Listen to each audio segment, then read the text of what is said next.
the venue is really fitting for an exceptionally important 21st century debate: how to build, nurture, protect, and yes, measure and benchmark world-class research and teaching all around the globe.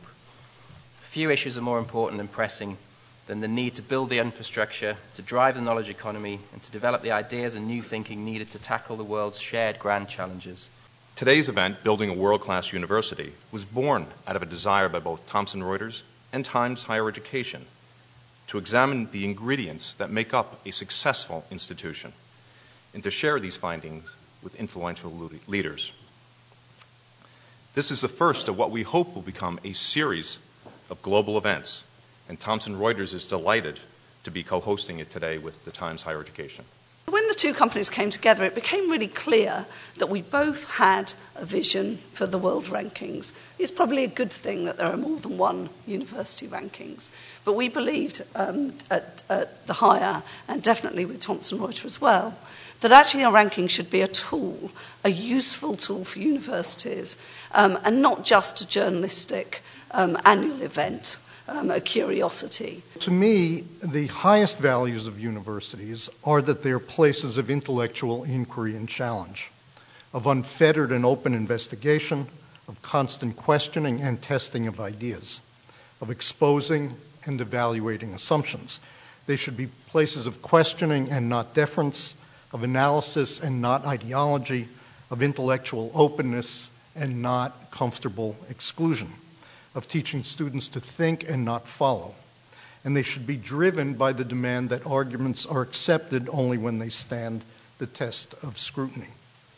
This openness to questioning and challenge should lie at the foundation of research and should permeate students' education at all levels.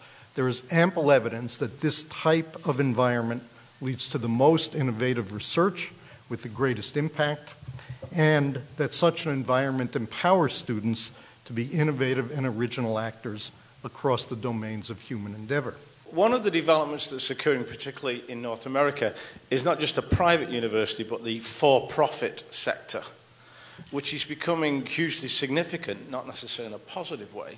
But how does this affect your understanding of the university scene and the impact that this might have upon existing universities? One could see it as just noise that's not important, or one could see it as a very significant and not necessarily positive development on the university scene.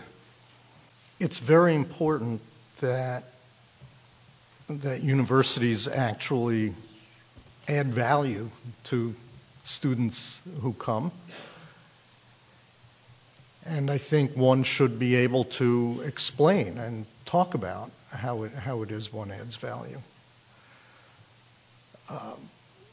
For-profit universities, for-profit training, some of it can be fine. So, I mean, there are some actually quite capable organizations out. Unfortunately, it's a bit of the Wild West. So the ones that are actually doing a good job get tarred with the hucksters who are just trying to make a fast buck. Every single one of our businesses is in education. The mission of the company is to put top people together with the top jobs across all areas of education. Times Higher Education's sister paper, the Times Educational Supplement, celebrated its centenary this month. It's 100 years of providing authoritative, reliable information to people in education. And I think the key thing for us really was that our rankings, our data, everything we do has to meet those standards of reliability and rigor. We need to be trusted. We have got a 100-year-old pedigree to live up to. A rounded picture of a university would include the research achievement, but it should also give significant weighting to other indicators that provide a balance and a picture of the wider environment. Shanghai Jiao Tong and some others are excellent in building a picture of research power. The scale, the intensity, the volume, the number of people working on research, the number of publications, the amount of research money. But we should also recognize that institutions vary in size, and there are some smaller and medium-sized institutions that are very good at research. More people means more capacity for teaching, means more research activity, should mean more research money being brought in, should mean more papers being published. If we take into account the scale factors of the number of academics and the numbers of researchers, that will then also alter our picture if our previous picture was dominated by very large institutions with very large and rich portfolios. If those institutions are also efficient and effective, they will remain in a strong position.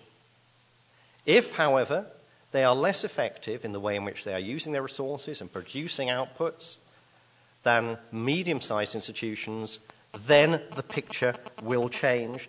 To be a bit provocative, but that's the usefulness of this kind of exchange. But I sincerely believe that, for example, in the UK, Oxford and Cambridge are perceived to be far more excellent than the reality and what we know about reality really testifies. I think that the subtop in the UK is far better in efficient utilization of resources, in producing added value, not only in research, also in teaching. If you look with a critical eye to the reports of the QAA in the UK over the last decades, in fact, the record of Oxford and Cambridge isn't that good. My research question is, who should lead research universities? Should they essentially be good managers or good scholars? This is a very simplistic kind of diagram, and what I'm arguing is that if a governing body wants to change or improve the research performance of its institution, that if you've got a choice of leader on one extreme, you've got a researcher and the other a manager, that we should go more towards the extreme researcher if you want to change the performance of the university, or maintain it, actually. Now, I know that there's been a lot of talk about Africa and other parts of the world, and essentially I see research universities as institutions that don't change that much. I don't think they've changed that much over the years. The periphery has, the way they do business, the technology, but the core business of a university, which I'll come back to later, hasn't really changed. It's research and teaching. So when it comes to Africa or Asia or anywhere in Europe, what I'm arguing here today, I'm saying this applies wherever you are, I think. I really, really believe that.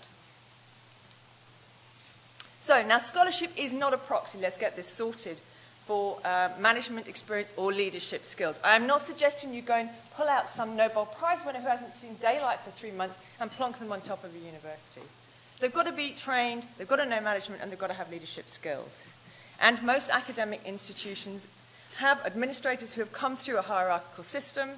They've either been a provost, a dean, they've led research centers, etc. So they've already come through that route.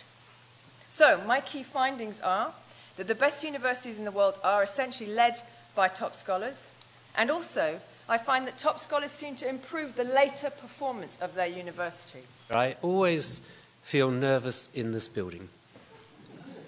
And there's a reason, which is that in UCL's first venture to become a differentiated world-class university in 1827, the Council of UCL decided to go on a headhunting raid for a bright young physicist. They wrote a letter to Michael Faraday, who was based in this building, and they offered him a special package. Come to UCL, no teaching responsibilities, and you can develop your laboratory at UCL. Faraday was at that time working in the basement in this building with Humphrey Davy, and Davy persuaded him to stay on, and Faraday could see that his future lay here, perhaps discovering electromagnetism, which was to come a little later. UCL's first great loss, and one which we regret to this day. The gestation of a great university of this type takes 2 centuries. The gestation of the great universities that are being founded today will be much shorter. The acceleration that has been occurring is astonishing.